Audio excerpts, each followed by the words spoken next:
everyone loves Blackrock, don't they? No. Blackrock, that mom and pop business. Yes. Did good, made big, and are now making the world a better place. That's what everyone thinks about Blackrock, isn't it? I know because I went and watched Dan's Brokenomics on Blackrock, and that's a fair summary of how you characterise them, isn't it? I think so. Very short version. They're an institutional pension fund manager. The firm's own assets are relatively small, but they directly control 10 trillion, and they indirectly control another 20 trillion through their Aladdin software, which basically helps other financial firms pick stocks. So they're massively influential. And one quick more thing I would note on these is basically every time something goes materially wrong in the economy, such as in 2008, the US government called in these guys to say how can they fix it, and they go away and have a think and come up with a way that fixes it, in inverted commas, but also makes them richer, and then the government just does that. So they are powerful and influential as a firm. So it's not exactly great news if they start taking over your country then. Oh no, that would be bad. That would be bad, would it? Yes. Right, okay, that's interesting. Well, I've got some bad news for everyone then. Right. Go and sign up, support us, watch Dan's Blackrock deep dive for better and more detailed information than I'm going to give you, because I'm going to talk about just simply Blackrock's relationships, because everyone loves everyone in this, and this is lovely. So, I mean, you remember that Starmer loves Zelensky, right? I mean, he looks like literally he's about to kiss him there. For the first time ever, Starmer's grimmest, cracked face breaks a smile. My God. It looks sinister to see him smiling. I'm sort of unnerved. It does look sinister to see him smiling. But and look how tightly he's pulling in Zelensky's hand. It's like, no, touch me, Zelensky. I love you. My support for you is ironclad. Nothing will break us apart. And Zelensky kind of looks like he's backing away, doesn't he? So, oh God. Starmer looks like he's pulling him in so he can rub his hand over his belly. But Zelensky looks like, oh God, this guy likes me a bit too much, actually. Yes. But Zelensky is turned into an avatar of, quote, our freedom, our democracy, and our values. What? This guy was a comedian on Ukrainian TV, somehow became a billionaire himself, and then got elected on the back of playing a president of Ukraine on TV. It's like, I don't really... I mean, he kind of still is doing that. Yeah, exactly. It's completely true. But I don't really see Ukraine as a bastion of our freedom, our democracy, and our values. But Keir Starmer does, which makes me wonder what the "our" in that actually refers to. Well, but before the war, people pointed out that Ukraine was the most corrupt country in Europe, even more so than BBC, Russia, which was second. The BBC would point that out. Mm-hmm. They would write articles about it. The Guardian would point that out. Now, of course, they don't. And so Keir Starmer, because he loves Zelensky so much and he's so overwhelmed with him, he's like, yeah, well, we'll give £3 billion a year to Zelensky for as long as he really likes touching him, doesn't he? He loves touching Zelensky. It's really... like, again, one of the few people... Like, Zelensky looks uncomfortable with how much Starmer likes him. But the point is, there's no amount of money that Starmer won't give to Zelensky. No, £3 billion a year for as long as it takes, and I don't care. So far, we've given them $12 billion, according to The Guardian. It's like, okay, great, since February 2022. And Starmer then went to NATO and was like, NATO allies, we need to give them more money. So, God, do you just love Zelensky that much? And that's actually a genuine smile as well, because you can always tell when somebody's faking a smile, because the face just doesn't respond in the same way to a fake smile as a real one. Yeah, that's the eyes don't crinkle. Yeah, exactly. That's the first real smile I've ever seen from this man. Yeah. It's unbelievably creepy. Anyway, so Zelensky loves Blackrock. This is from, as you can see, the Ukrainian official website from the presidency. They tell us that the president of Ukraine is Volodymyr Zelensky. Again, Vladimir is so weird. Held a video conference meeting with Larry Fink, one of the world's leading investment managers of Blackrock, and in accordance with preliminary agreement struck earlier this year between the head of state and Larry Fink, the Blackrock team has been working for several months on a project to advise the Ukrainian government on how to structure the country's reconstruction funds. They smell money. They do. During the conversation, it was emphasized that certain Blackrock leaders plan to visit Ukraine in the new year. Well, you've got to see what your new province looks like, right? And the president thanked Larry Fink for the work of the professional team that Blackrock has allocated to advise on the restructuring and construction projects. So that's very interesting. So Starmer loves Zelensky loves Blackrock, and Blackrock just love Ukraine. Again, this is from Blackrock's own website. This is amazing. I would argue that this is the real reason that lots of Western countries are supporting Ukraine. Oh, you think? Well, money. That's too cynical. I think they just really like each other.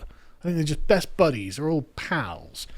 BlackRock, as they tell us, and the Ministry of Ukraine have signed a memorandum of understanding whereby BlackRock will provide advisory support for designing investment framework, and this will create opportunities for both public and private investors to participate in the future reconstruction and recovery of the Ukrainian economy. So we're going to start buying things, and we're going to slowly but surely own your country. So there's also a very perverse incentive being set up here. Oh, really? And a precedent in that there's an incentive to start wars and then profit off of the destruction, isn't there? No kidding. If only there were, like, I don't know, a left-wing movement in the West that cared about that. Something like that. It's funny, isn't it? It's almost... You remember those charts that show around the time of Occupy Wall about Street? 2010. Yeah. Oh, now it's racism.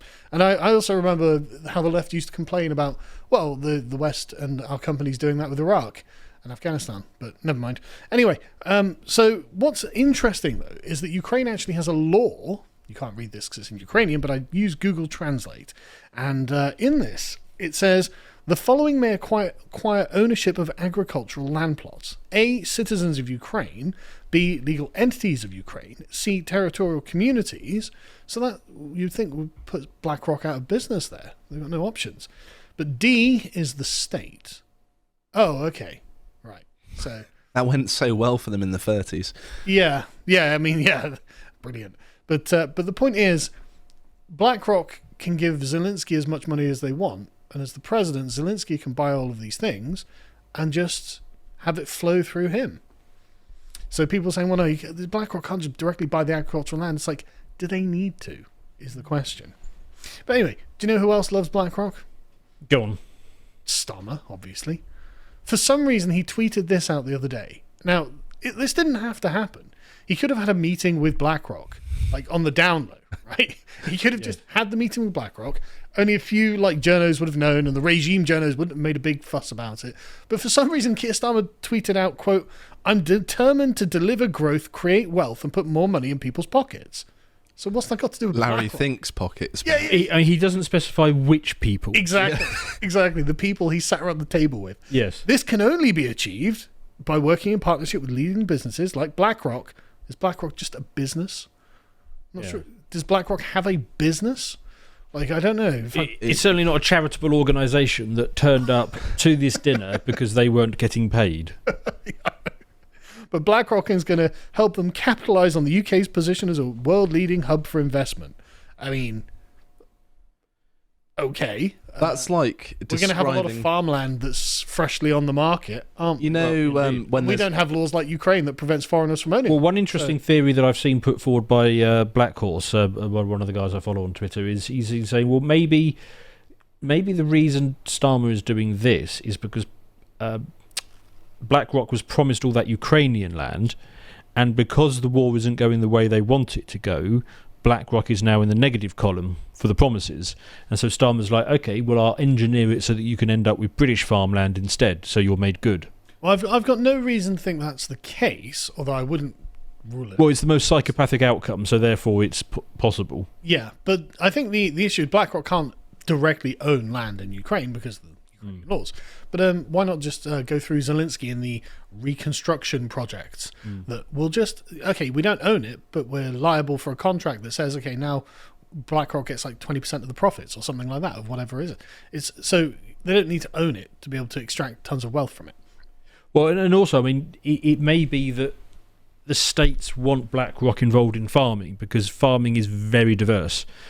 It's got, well, diverse as in lots of different people doing it, not as in the modern a normal vernacular. definition of the word diverse. But if you've got big firms going up and buying all the little firms, then it's a lot easier to deal with BlackRock than it is to deal with 10,000 individual farms. Indeed. And also BlackRock have a history of going in and putting in like the DEI policies and all the rest of it. Although apparently they're rolling that back. Fink himself apparently did say, they have somewhat, they've realised some pushback, but the fact is that was their mindset to put it in the first place, so they will happily wheel in whatever the next thing is. Well, I mean, I guess it's just convenient for BlackRock that there'll be tens of thousands of new farms on the market. Indeed. Buy up. But anyway, so Keir Starmer loves BlackRock. So who does BlackRock love? Well, the answer is Keir Starmer. They think he's great. Larry Fink last year came over to Britain, met with Keir Starmer. He was like, "Oh, I love Keir Starmer. He's brilliant." Which I just, again, how can you have a conversation with Keir Starmer and come away with that opinion?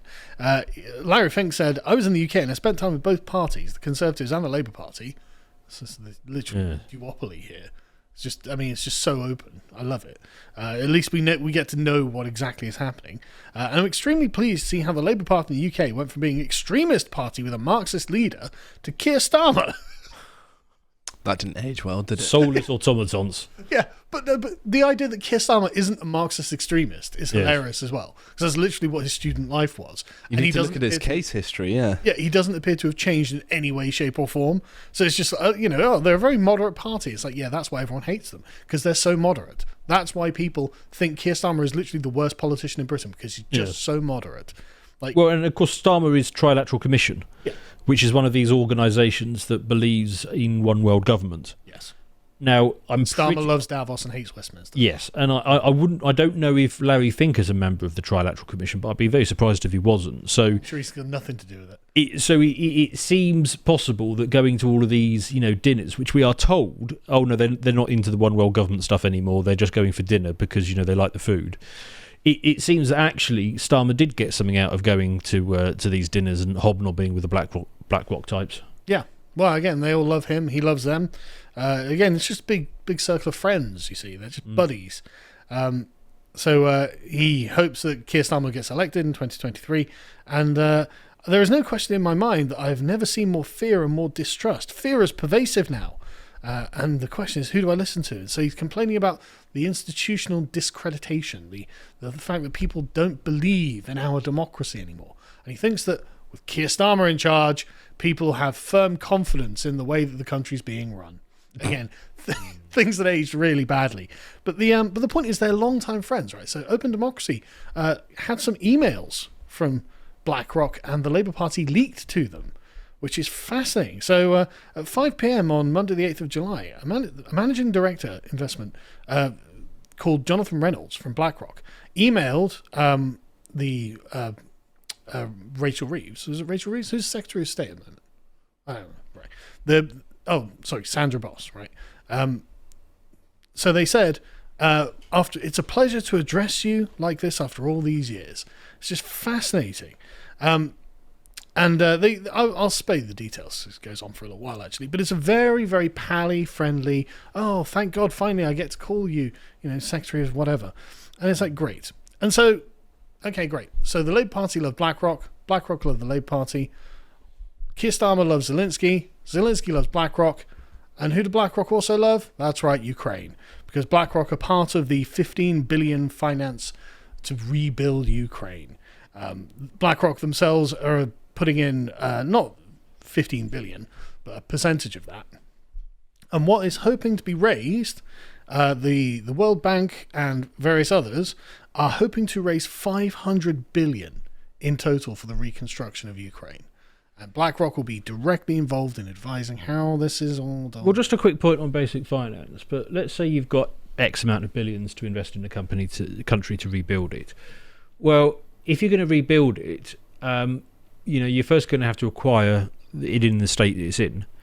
If it is a bombed out wreck, it's a lot cheaper than if that particular area of the city wasn't touched. So if you're looking to make a financial investment, you would actually want to see as much of it demolished as possible so that your 15 billion goes a hell of a lot further with bombed out wrecks than it would intact buildings. Well, that is entirely true. But the priority areas for the fund will be the key sectors of agriculture, manufacturing, infrastructure, and energy. So the things that make Ukraine run as a country will be bought and paid for by this fund, of which BlackRock is going to be a significant chunk. And so that's just a total coincidence that they're all buddy-buddy. They've got this lovely little circle jerk, and they're all investing in one another, and everyone's just happy, and they're just trying to make the world a better place.